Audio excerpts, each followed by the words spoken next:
Each one of those sheets contains something that's really important. And one is to get the word out and let the government know that we're unhappy with what's going on. And I want to read this petition to you.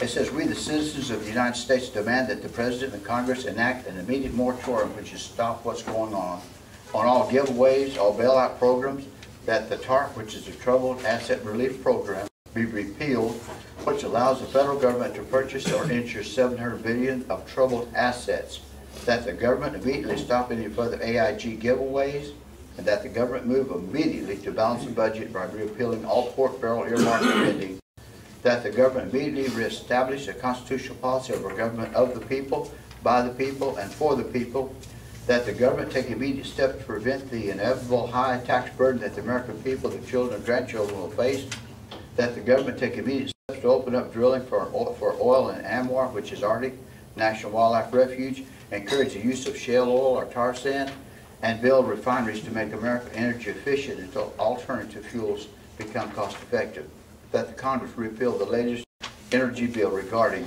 the mandate of the use of ethanol." And ladies and gentlemen, I think that right there pretty well says where our government is. I want to thank you for being here today. I just praise the Lord for you.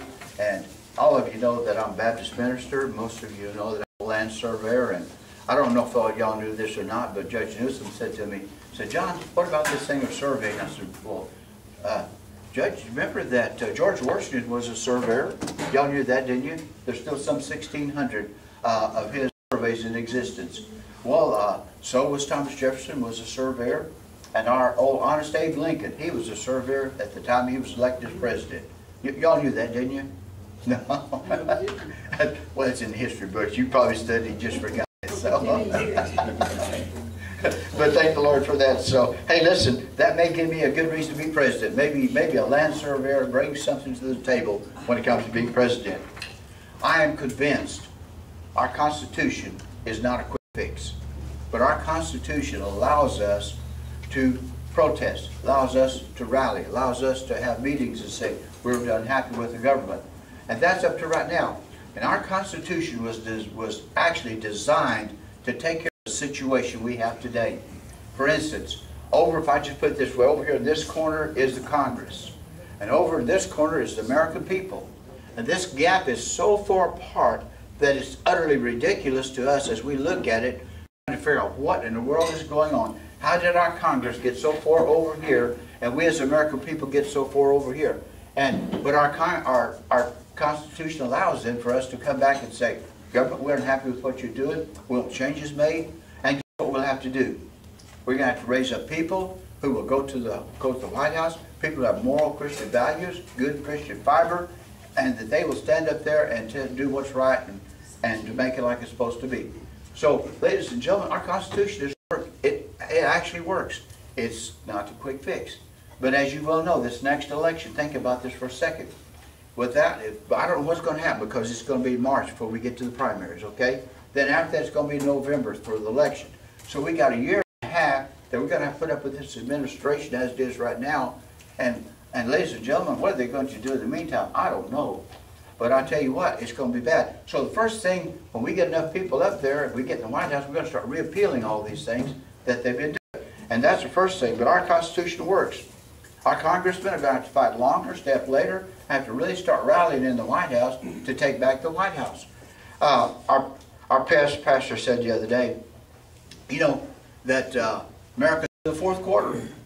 All of you are football oriented. Well, most of you.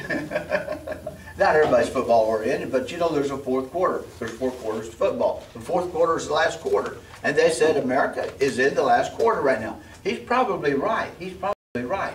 And you know, if I could do it this way, let's put it this way, I could say probably, okay, Congress over here is 27.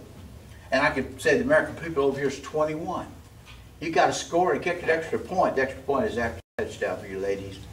And kick an extra point to win the game. More true to the story is probably Congress over here is 27. The American people over here right now is 0 because we haven't got enough people to stand up and really take back the White House like we're supposed to be. Now, the American dream is at stake here, ladies and gentlemen. Listen to this very closely. Now, what did you do? Most of us went to college. I thank God for my education. I have more education than I deserve. But God allowed me to go through Bible college, and I did a 5-year course of 4 years. I didn't do it. God did it through me. And then turned around and went to a 3-year seminary, and God put me through it 22 months. God just worked. I just praise God for it, and I thank God for it. This is the American dream, where we can do these type things. We get a job. We follow our profession. We have our 401k. We have our kids' college education ready to go. That's the American dream, where that you and I can rise above where we are because of our efforts and because of what we want to do. Now, a year ago, a little over a year ago, that was probably pretty much everybody's American dream, but it's changed. Let me tell you what the American dream might be today. First of all, here's a questionnaire. It might go into a resume. First of all, it says, have you been laid off from work? And the answer is yes. It says, any job prospects? No. Is your home in foreclosure? Yes. Are you having trouble getting medical coverage? Yes. Has your 401k tanked out? Yes. Can't afford your kids' college? No, can't afford it. Do you have any savings left? Nope. Used them all. Not sure how you're going to pay your bills? Yes. And then the last one you might put on that resume is wondering where your bailout will come from. And yes, I'm wondering where's my bailout going to come from. That's kind of the American dream today. Last month there were 760,000 new applications for unemployment. Okay, they said the rate right now is 8.9%. Take 8.9% out of work times 300 million, what do you get? Close to 26, 27 million people out of work, right? Now, ladies and gentlemen, that's not funny, is it?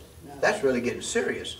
Now, we're pretty stable in our area. We need to thank God for it. Ladies and gentlemen, our little area out here, we've been protected for a long time, and I thank God for it. And I think that's why people like to live in a smaller community like this. We're more protected, but there's so many thousands of people out there who have had their good 401k jobs, had their good income, and they're out looking for another job. Well, on May the 2nd, they run a poll on Fox News, and basically I pretty well watch Fox. I think y'all probably do too. Did you know on there they polled the GOP people, which is Republican people, versus Republican Congress, okay? Now this is not the whole Congress, this is Republican people versus Republican Congress. Approval rating, guess what it came out to be? 21% said Congress is doing a good job.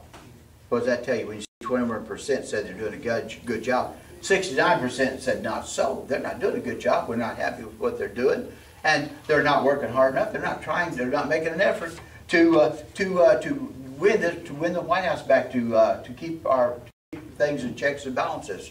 Then 72%, and how they got all these figures I don't know, but 72% said we think Congress has flat sold us out. They've given up.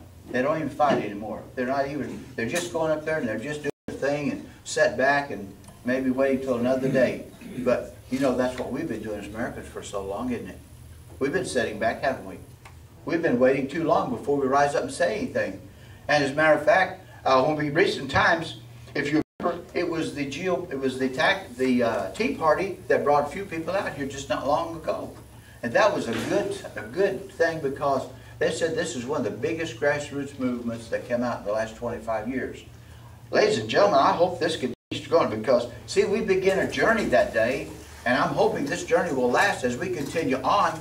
And as we go through this campaign, as we get to, I hope that we got enough support, enough people who will stand up and be counted, that they'll stand up and they'll put people in office who will go up to the White House and will represent them, represent moral values, represent what the American people stand for.